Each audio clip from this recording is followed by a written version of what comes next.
So here we go, at 8 minutes and 30 seconds in. Look at the screen very carefully.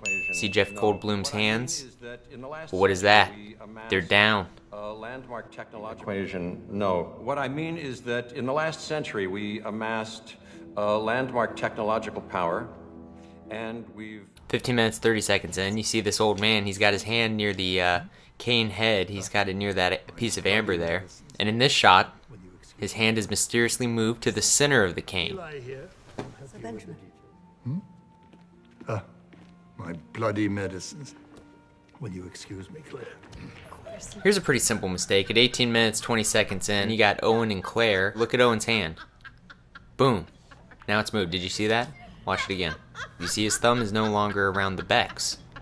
You can see the Becks. At about 23 minutes in, we have this part the little girl's talking to the lady. But watch the old lady's mouth. I don't want a bath. What? See that there's a delay. She says what, but her mouth doesn't move for another couple seconds. So you go through your grandfather and then you go straight to your bath. I don't want a bath.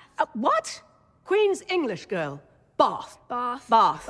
Okay, this one's interesting. At about 28 minutes in, when they first see the Bronchosaurus, we'll see that the foot that it puts down, it also lifts up a few seconds later.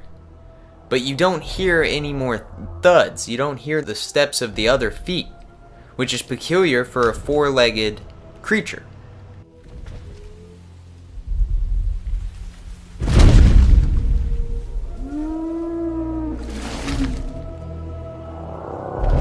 Here's another good one. At about 30 minutes in, this kid says hand. Hand. But look at that. He's mysteriously put his arm down in 1 second. The dinosaur is the battery. They're powered by body heat and movement. Hand. 35 minutes in, Ken Wheatley is pointing his gun at Zia. He puts his hand up. But watch.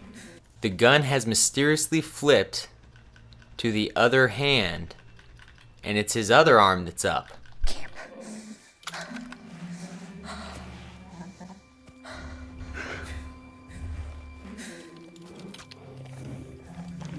At about 43 minutes in, Claire and Franklin are in the rolling sphere. Watch. Watch that door. Did you see it? Watch it again. Not only did it close twice, he meets the sphere twice. Now this next one's funny. According to folks on the internet, in the first Jurassic World, they claimed that the windows on the rolling sphere were bulletproof and could only be broken through by using a 50 cal or higher. Yet watch this when Owen decides to use his gun to free them.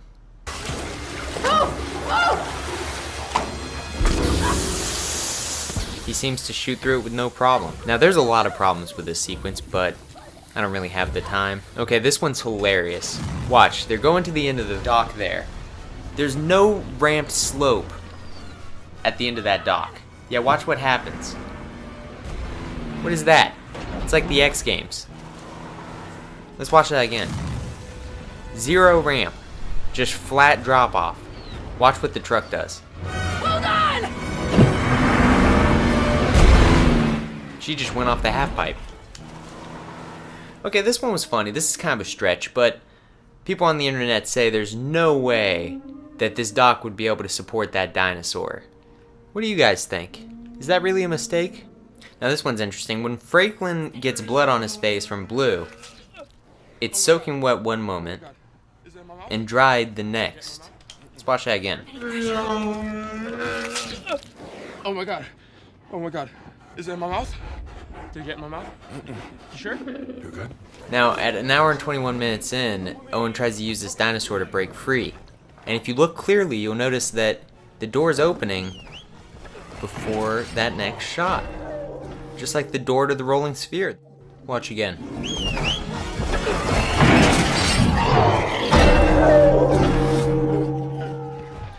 Now, at about an hour 32 minutes in, we see this man watching Wheatley being eaten by the Indoraptor.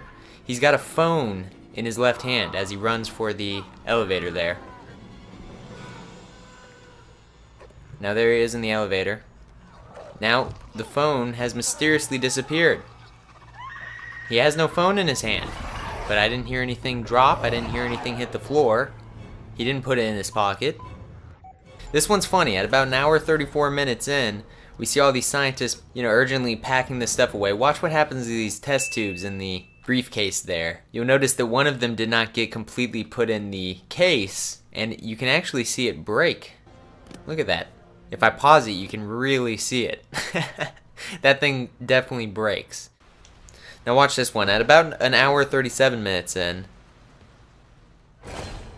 this man gets taken behind the corner by the Indoraptor. However, as we see here, as the camera goes to even an aerial view, there's no traces of this man. There's no blood. There's nothing. When the Indoraptor jumps off of the Triceratops' head, you'll see it lands only a few feet from them. But when we cut to the next shot, you'll see they're already at the staircase. So they pretty much teleported. And if they can do that, I don't understand why they don't have an easier time escaping this thing. Now here's a real good one. When the Indoraptor is coming after Claire, it digs its claw into what appears to be her calf, much closer to her boot, as you see right there. However, in the next scene where we see Claire, the wound is now above her knee. It's in her thigh. How do you explain that one? Put pressure on. And finally, at around an hour 53 minutes in, we see this man open up the door to the van. Now, it's worth stating that these vans, as I'm sure you know, have lock features that the door is locked in place until you pull the lever and close it again. The door is not going anywhere. It's open. However, as these dinosaurs come stampeding through, and we cut back to the car, we see that the door is now closed. How did that happen? He was standing feet away from it. There's nothing that should have closed that door. That was a mess up. And I'm wondering why I paid the ticket to come see this movie. So what'd you guys think? Did you think those mistakes were interesting? Did you notice anything that I didn't point out? Let me know in the comments below. Hit like, subscribe, and as always, until next time.